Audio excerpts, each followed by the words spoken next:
Dear students, आज हम देखेंगे कि जो इलेक्ट्रोसाइक्लिक रिएक्शंस के सिलेक्शन रूल्स थे उनको हम कोरिलेशन डायग्राम की हेल्प से कैसे एक्सप्लेन कर सकते हैं।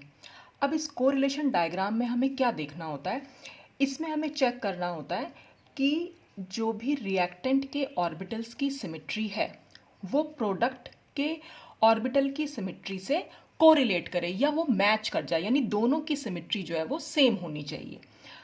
तो सबसे पहले हम देखेंगे कि थर्मल अलाउड रिएक्शंस में क्या देखना होता है हमें।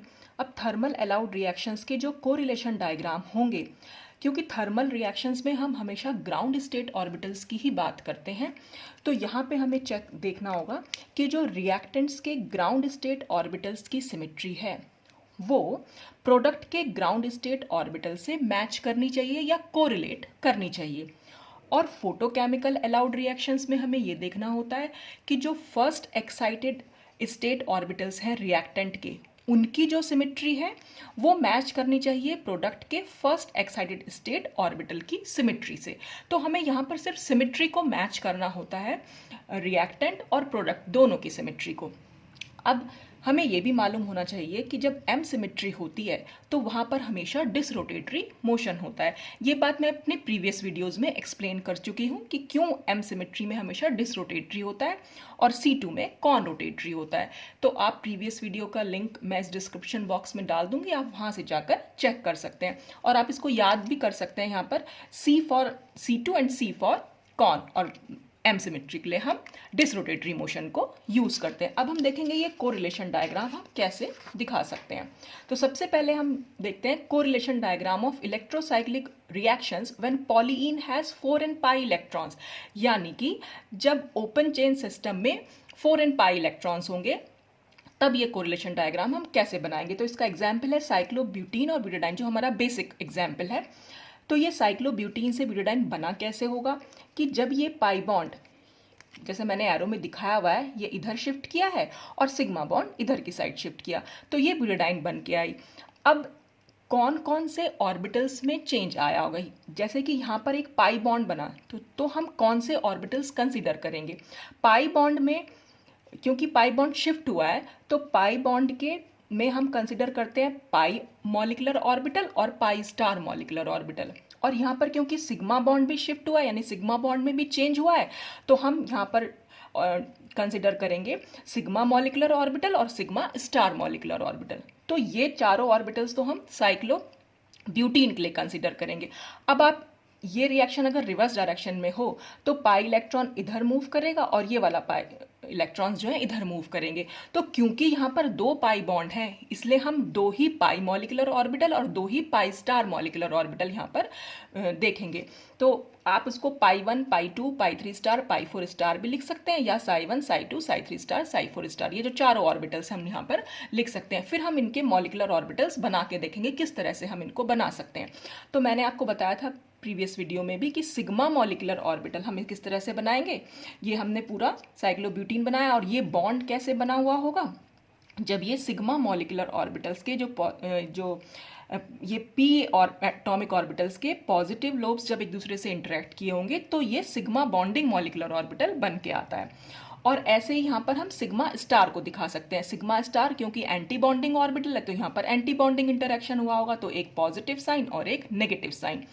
अब हम ये देखेंगे कि ये पाई मॉलिक्यूलर ऑर्बिटल कैसे बना सकते हैं। अब आप देख सकते हैं यहाँ पर दो कार्बन एटम्स है, यानी कि एक तरह से समझ लीजिए कि ये एक इथाइलिन सिस्टम हुआ।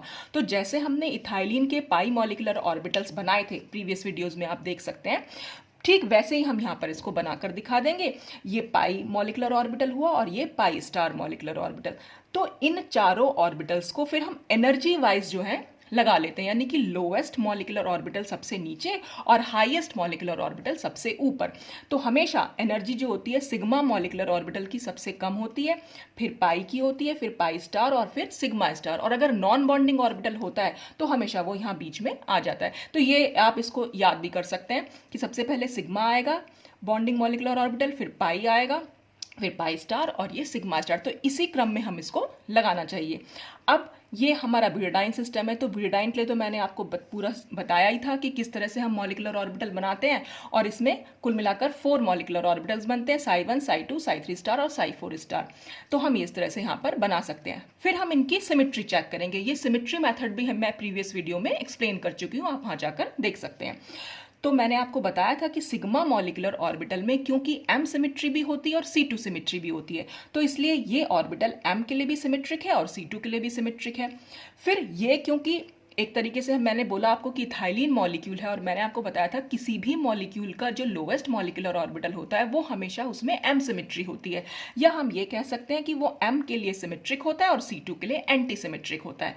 तो ये इथाइलिन का एक तरीके से लोवेस्ट मॉलिक्यूलर ऑर्बिटल है, और यही इथाइलिन का हाईएस्ट मॉलिक्यूलर ऑर्बिटल है। और हमेशा सिमेट्री जो है ऑल्टरनेट चलती है पाई मॉलिक्यूलर ऑर्बिटल्स में। अगर यहाँ पर m सिमेट्री है तो अब की बार हमें यहाँ c2 सिमेट्री देखने को मिलेगी, या हम ये कह सकते हैं कि ये ऑर्बिटल c2 के लिए सिमेट्रिक हो जाएगा और m सिमेट्री के लिए एंटी सिमेट्रिक हो जाएगा या ए सिमेट्रिक हो जाएगा। और सिग्मा स्टार ऑर्बिटल्स में ना तो m सिमेट्री होती है ना c2 सिमेट्री होती है, तो ये दोनों के लिए ही एंटी सिमेट्रिक हमें देखने को मिलता है। फिर psi1 psi2 psi3 इसको हम देखेंगे ब्यूटाडाइन वाले केस में। तो मैंने आपको भी बताया ही है कि लोएस्ट मॉलिक्यूलर ऑर्बिटल जो पाई मॉलिक्यूलर ऑर्बिटल होते हैं किसी भी ओपन चेन सिस्टम के, तो हमेशा वहां पर सबसे लोएस्ट मॉलिक्यूलर ऑर्बिटल में m सिमेट्री देखने को मिलती है, यानी वो m के लिए सिमेट्रिक और c2 के लिए एंटी सिमेट्रिक। फिर ऊपर वाला m के लिए एंटी सिमेट्रिक तो c2 के लिए सिमेट्रिक, बिल्कुल ऑल्टरनेट, एक दूसरे के ऑपोजिट चलती है, m c2 m c2, तो एक सिमेट्रिक हो जाएगा, फिर ये एंटी सिमेट्रिक, फिर सिमेट्रिक, फिर एंटी सिमेट्रिक। ऐसे ही c2 के लिए अगर ये एंटी सिमेट्रिक है तो ये सिमेट्रिक, फिर एंटी सिमेट्रिक और सिमेट्रिक। अब इसी को हम एक बिल्कुल ईजी वे में यहाँ पर अगर पूरे मॉलिक्यूलर ऑर्बिटल नहीं बना के दिखाना चाहें, सिंपल हम सिर्फ इसको इस वे में भी एक ईजीएस्ट वे में लिख सकते हैं कि ये सिग्मा मॉलिक्यूलर, ये साइक्लोब्यूटीन के लिए बनाया और ये हमने ब्यूटाडाइन के लिए बनाया, विद सिमेट्री हमने इसको यहाँ पर लिख दिया। अब हम ये चेक करेंगे कि हम कौन सा मोड कराने जा रहे हैं। सपोज हमने डिसरोटेटरी मोड ऑफ रोटेशन देखना है। अब डिसरोटेटरी मोड ऑफ रोटेशन के लिए क्योंकि हमें m सिमेट्री चाहिए होती है, तो हम ये सारे ऑर्बिटल्स लिखकर सिर्फ इनकी m सिमेट्री लिखेंगे कि ये m के लिए सिमेट्रिक है या एंटी सिमेट्रिक। तो हमने ये सारे ऑर्बिटल जैसे यहाँ लिखे थे वो हमने यहाँ लिख दिए, और सिर्फ m सिमेट्री, यहाँ पर नीचे वाले दोनों m के लिए सिमेट्रिक थे और ऊपर दोनों ए सिमेट्रिक थे, तो हमने यहाँ पर इसको एज इट इज लिख दिया। और ऐसे ही हम ये वाले ऑर्बिटल्स भी लिख देंगे और खाली इनकी m सिमेट्री चेक करेंगे। अब इसके बाद हम इसमें इनके इलेक्ट्रॉन्स फिल करेंगे। Sigma bonding molecular orbital, sigma bond बना है, इसका मतलब वहाँ पर 2 इलेक्ट्रॉन इन्वॉल्व है, तो ये 2 इलेक्ट्रॉन यहाँ हो गए। और एक पाई बॉन्ड में चेंज हुआ था, तो पाई बॉन्ड में भी 2 इलेक्ट्रॉन्स होते हैं, तो हमने यहाँ 2 इलेक्ट्रॉन फिल कर दिए। और ये ओपन चेन सिस्टम था, हमारा 4n पाई सिस्टम था। ब्यूटाडाइन में क्योंकि 4 पाई इलेक्ट्रॉन्स होते हैं तो 2 नीचे आ जाएंगे और 2 ऊपर आ जाएंगे। अब हम चेक करेंगे इनकी सिमेट्री को कि ये सिमेट्री आपस में कोरिलेट कर पा रही हैं या नहीं, मैच कर रही हैं कि नहीं। देखिए जैसे यहाँ लोएस्ट मॉलिक्यूलर ऑर्बिटल में m सिमेट्री है, तो इसके भी psi1 में m सिमेट्री है, तो ये पूरा इससे कोरिलेट हो पा रही है। अब इसमें तो पाई में m के लिए ये सिमेट्रिक है, लेकिन इसका जो सेकेंड ऑर्बिटल है वो m सिमेट्रिक लिए एंटी सिमेट्रिक है, तो ये इससे कोरिलेट नहीं हो पा रहा है। जबकि अगर हम इसका psi3 स्टार देखें वो m के लिए सिमेट्रिक है, तो इसकी जो सिमेट्री है वो इसकी सिमेट्री से psi3 स्टार और पाई की सिमेट्री आपस में कोरिलेट कर रही है, और psi2 की और पाई स्टार की सिमेट्री आपस में कोरिलेट कर रही है। तो थर्मल रिएक्शंस के लिए हमें सिर्फ ये देखना था कि ग्राउंड स्टेट मॉलिक्यूलर ऑर्बिटल्स अगर रिएक्टेंट के और प्रोडक्ट के दोनों की सिमेट्री अगर कोरिलेट हो रही है तो रिएक्शंस थर्मली अलाउड होंगी। तो ग्राउंड स्टेट ऑर्बिटल्स, इसका ग्राउंड स्टेट ऑर्बिटल अगर हम देखें तो ये जो है सिग्मा और पाई, ये इसके ग्राउंड स्टेट ऑर्बिटल्स हैं, और यहाँ पर psi1 और psi2 ग्राउंड स्टेट ऑर्बिटल्स हैं, लेकिन दोनों की सिमेट्री आपस में मैच नहीं हो पा रही है। बल्कि अगर हम इन दोनों मॉलिक्यूल को, अगर हम इनका फोटोकेमिकल एक्साइटेड स्टेट मतलब यानी कि first excited state molecular orbital देखें, तो फर्स्ट एक्साइटेड स्टेट में क्या होगा कि ये इलेक्ट्रॉन जो है एक इलेक्ट्रॉन ऊपर शिफ्ट कर जाएगा और इसका भी एक इलेक्ट्रॉन ऊपर शिफ्ट कर जाएगा।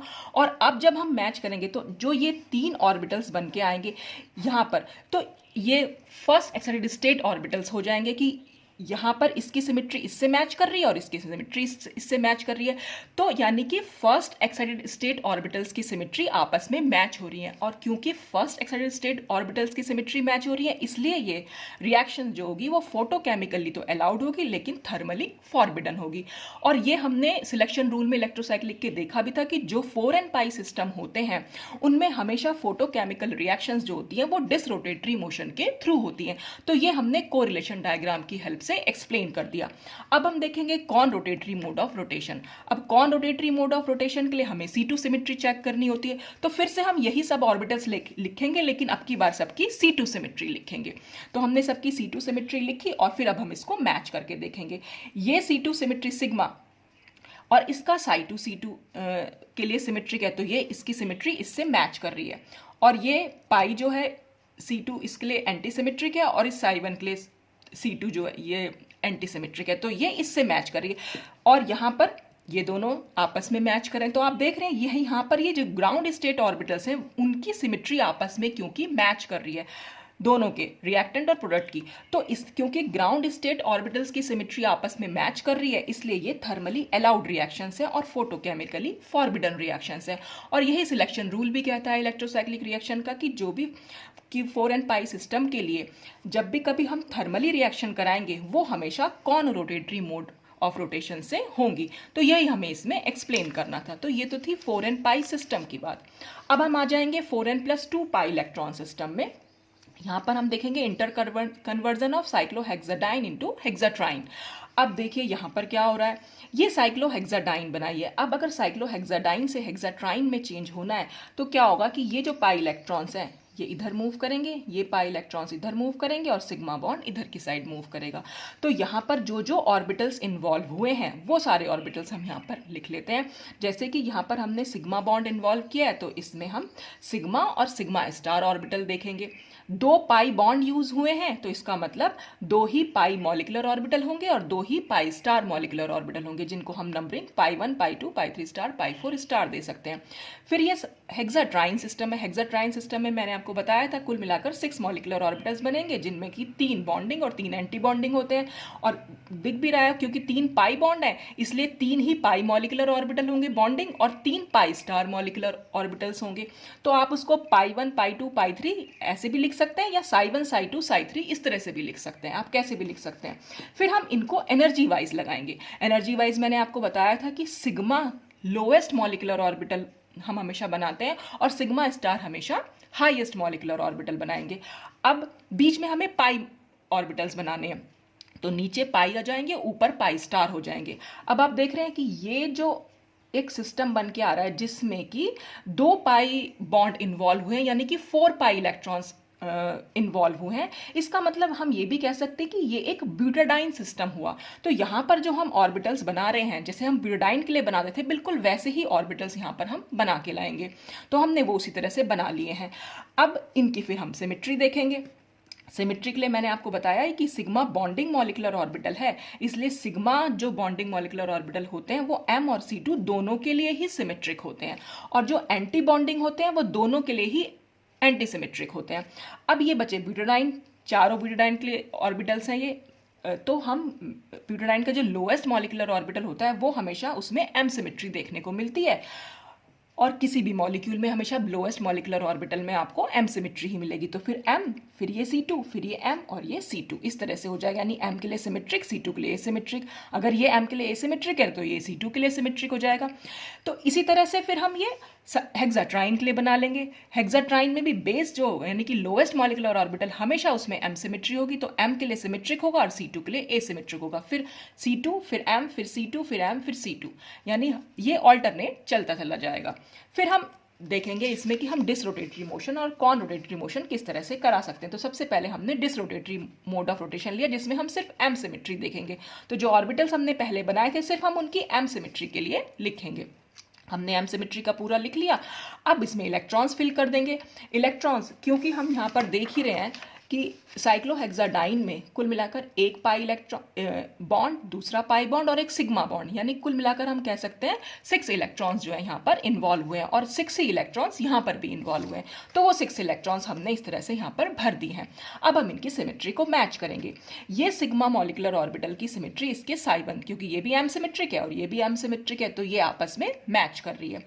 ये एम सिमेट्रिक है और ये वाला भी एम सिमेट्रिक है, ये भी मैच कर रही है, और ये एसिमेट्रिक है, ये भी एसिमेट्रिक है, यहाँ पर भी मैच हो रहा है, और ये ऊपर वाले भी इस तरह से मैच कर रहे हैं। तो आप देख रहे हैं कि ये जो ग्राउंड स्टेट ऑर्बिटल्स थे, हमें यहाँ पर किसी भी इलेक्ट्रॉन को एक्साइट नहीं कराना पड़ रहा है, सभी की आपस में मैच हो रही है। ग्राउंड स्टेट ऑर्बिटल्स जो रिएक्टेंट के थे वही प्रोडक्ट की जो ऑर्बिटल्स हैं उनकी सिमेट्री से वो मैच कर रहे हैं, इसलिए ये रिएक्शन थर्मली अलाउड है और फोटोकेमिकली फॉरबिडन हो गई। फोटोकेमिकली फॉरबिडन क्यों होगी कि अगर हम इस इलेक्ट्रॉन को यहाँ पर शिफ्ट करा दें और इस इलेक्ट्रॉन को यहाँ पर शिफ्ट करा दें तो ये फर्स्ट एक्साइटेड स्टेट ऑर्बिटल्स बन जाएंगे, इनकी सिमेट्री आपस में मैच नहीं करेगी। तो जब मैच नहीं करेगी तो इसलिए फोटोकेमिकल फॉरबिडन रिएक्शन हुई। तो इसका मतलब हम ये कह सकते हैं कि जो 4n+2 पाई इलेक्ट्रॉन्स हैं, जब भी वहां पर थर्मल रिएक्शंस होंगी वो हमेशा डिसरोटेटरी मोड ऑफ रोटेशन से होंगी, और यही इलेक्ट्रोसाइक्लिक रिएक्शंस के सिलेक्शन रूल भी बोलते हैं। अब हम देखेंगे इसमें conrotatory mode of rotation, जहां पर हमें सिर्फ C2 सिमेट्री देखनी है। तो हमने फिर वही ऑर्बिटल्स बनाए और खाली हमने C2 सिमेट्री को लिखा और हमने ये ऑर्बिटल्स में इलेक्ट्रॉन्स फिल कर दिए। फिर वही मैच करेंगे, यहाँ पर C2 सिमेट्रिक है तो ये भी C2 सिमेट्रिक हुआ, यहाँ पर ये इससे मैच हो रहा है, पाई 1 जो है साई 1 से मैच हो रहा है, ये हमने मैच किया। अब ये C2S देखिए, ये यहाँ पर इससे मैच नहीं हो पा रहा है क्योंकि ये C2 के लिए सिमेट्रिक है और ये C2 के लिए एंटी सिमेट्रिक है, जबकि ये वाला ऑर्बिटल इस वाले ऑर्बिटल से मैच हो रहा है क्योंकि इन दोनों की सिमेट्री आपस में मैच कर रही है और इन दोनों की सिमेट्री आपस में मैच कर रही है और ये भी आपस में मैच कर रहे हैं। तो आप देख रहे हैं कि ग्राउंड स्टेट ऑर्बिटल आपस में मैच नहीं कर पा रहे हैं, लेकिन फर्स्ट एक्साइटेड स्टेट कैसे हो गई कि अगर हम एक इलेक्ट्रॉन को यहाँ शिफ्ट करा देंगे तो ये इसका फर्स्ट एक्साइटेड स्टेट ऑर्बिटल बन जाएगा, इसका भी यहाँ पर बन जाएगा, तो ये पूरा ऑर्बिटल जो है आपस में मैच होके आएगा। और जब ये मैच होके आएगा तो इसका मतलब ये फोटोकेमिकली अलाउड रिएक्शन होगी और थर्मली फॉरबिडन रिएक्शन होगी, क्योंकि ग्राउंड स्टेट ऑर्बिटल्स एक दूसरे से मैच ही नहीं कर पा रहे हैं। तो इसलिए हम ये कह सकते हैं कि जो 4n+2 पाई इलेक्ट्रॉन सिस्टम है उनमें जो फोटोकेमिकल रिएक्शन होंगी हमेशा वो conrotatory mode of rotation की हेल्प से होंगी, और यही इलेक्ट्रोसाइक्लिक रिएक्शन का रूल भी कहता था। तो इस तरह से हम कोरिलेशन डायग्राम की हेल्प से इलेक्ट्रोसाइक्लिक रिएक्शंस के सिलेक्शन रूल्स को एक्सप्लेन कर सकते हैं। तो आज के लिए बस इतना ही। नेक्स्ट वीडियो में हम एक्सप्लेन करेंगे इन्हीं इलेक्ट्रोसाइक्लिक रिएक्शंस के सिलेक्शन रूल्स को with the help of Woodward Hoffmann method. तो आज के लिए इतना ही। Thanks for watching.